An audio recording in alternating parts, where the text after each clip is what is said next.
En arrivant en Écosse en 2010, j'ai découvert parmi les nombreuses similitudes entre la France et l'Écosse un très fort intérêt pour la gastronomie, la qualité et la provenance des produits. Et j'ai souhaité que l'Institut français participe à ce qui est une véritable effervescence autour du terroir écossais à travers une série de rencontres initiées en 2011 et poursuivies cette année en 2012. No, when Fred first came to me to tell me about the exchange, it's quite a natural transition and also tradition for Scotland and France to share common ground, and we've done it for hundreds of years. So for us to be involved with some, to come, well, first of all, to go over to Brittany to experience it. My head chef issue, he went over, and then to come back and for you guys to come over here, it's just fantastic. And I think there should be more of this, so it's a fantastic collaboration, and it's something I fully support. So.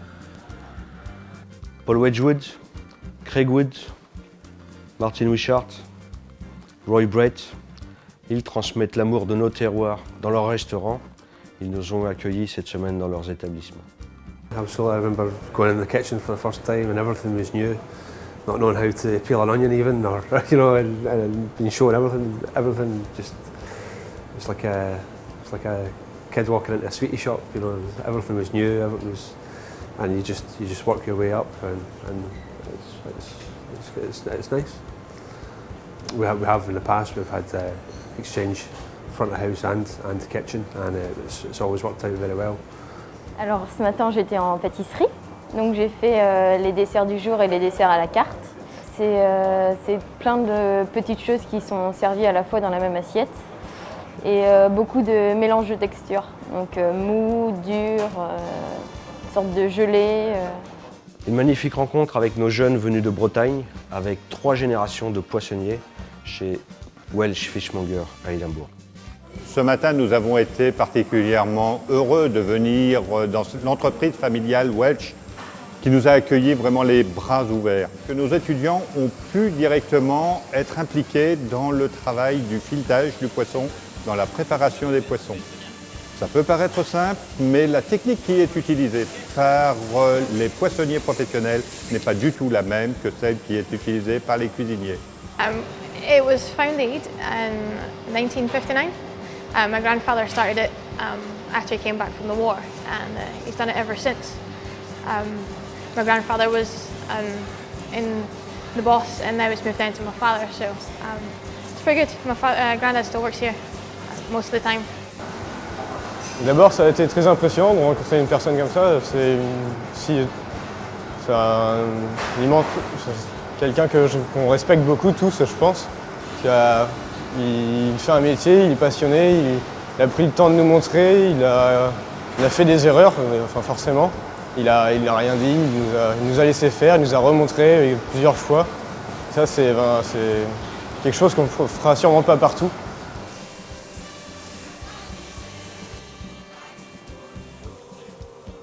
Dominic Smith, Sunnyside Farm, Dumfries and Galloway, un de nos premiers partenaires dans nos projets, éleveurs, avec qui nous avons réalisé notre premier pop-up cette semaine.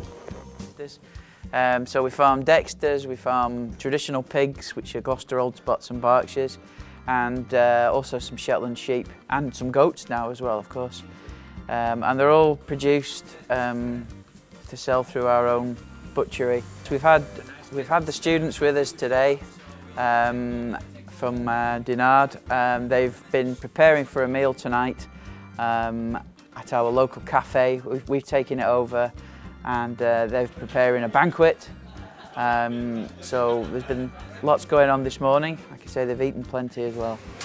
It's good to welcome people on the farm and get them to see where food comes from, get them to understand about livestock, get them to see livestock, and get them maybe to have a go at doing things that they wouldn't normally do. They were probably this morning they were helping with the butchery.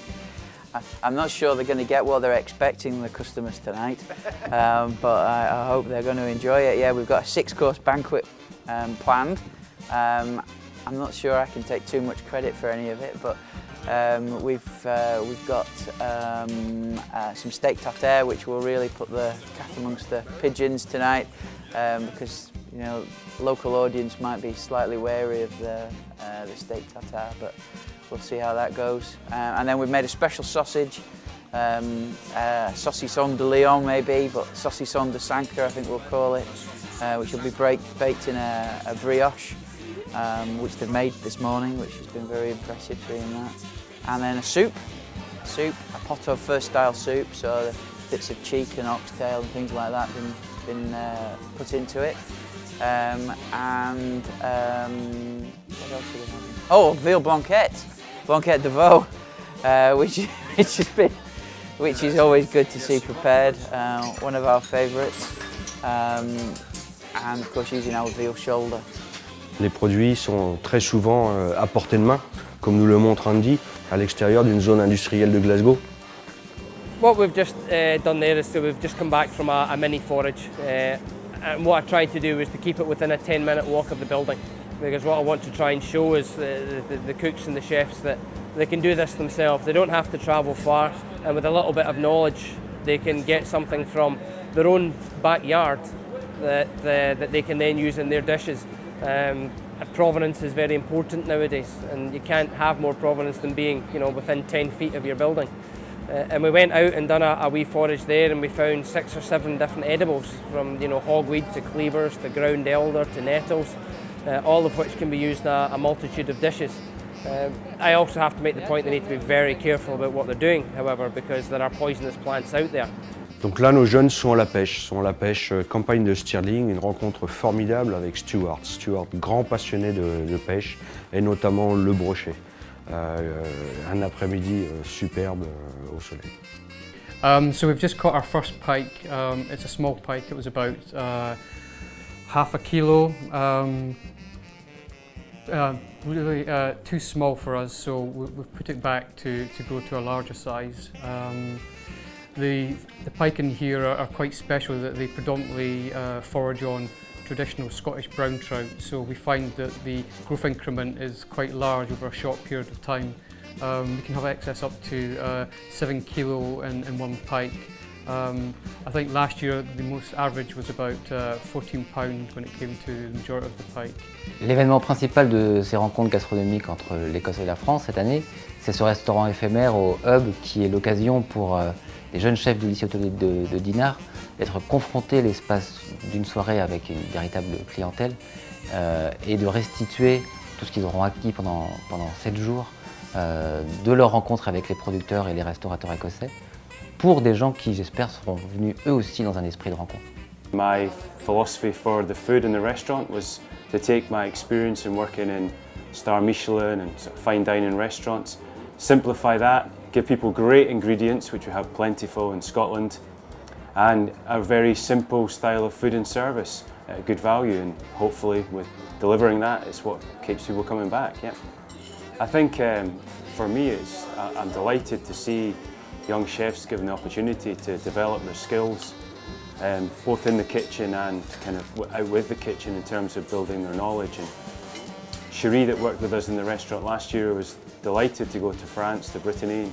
She really enjoyed the experience, and I could see her grow as a person and as a chef, being exposed to that sort of culture. So I think as well, the more that young chefs see in terms of travelling and other food, ingredients, produce, seasonalities, exposure to kitchens, I think it can only benefit them in the future for developing the next generation of chefs. It's great to have the students come into different kitchens in Edinburgh and use Scottish produce. And I think it's fantastic for my team as well to be involved in it, and for me to be involved in it. I think it's excellent. L'année dernière, au mois de septembre, on a accueilli une délégation écossaise. C'était également pour nous quelque chose d'important d'avoir le retour de l'accueil qu'on avait pu avoir l'année dernière. On a créé des liens et puis cette année, ça se consolide encore par notre venue et puis une classe nouvelle avec des élèves nouveaux qui, je pense, en ont pris plein les yeux parce qu'ils ont découvert des choses différentes et variées. Et voilà, on ne demande qu'à recommencer, qu'à revenir l'année prochaine et surtout aussi également à accueillir les chefs écossais chez nous en Bretagne parce que nous aussi, on a de beaux produits à faire découvrir.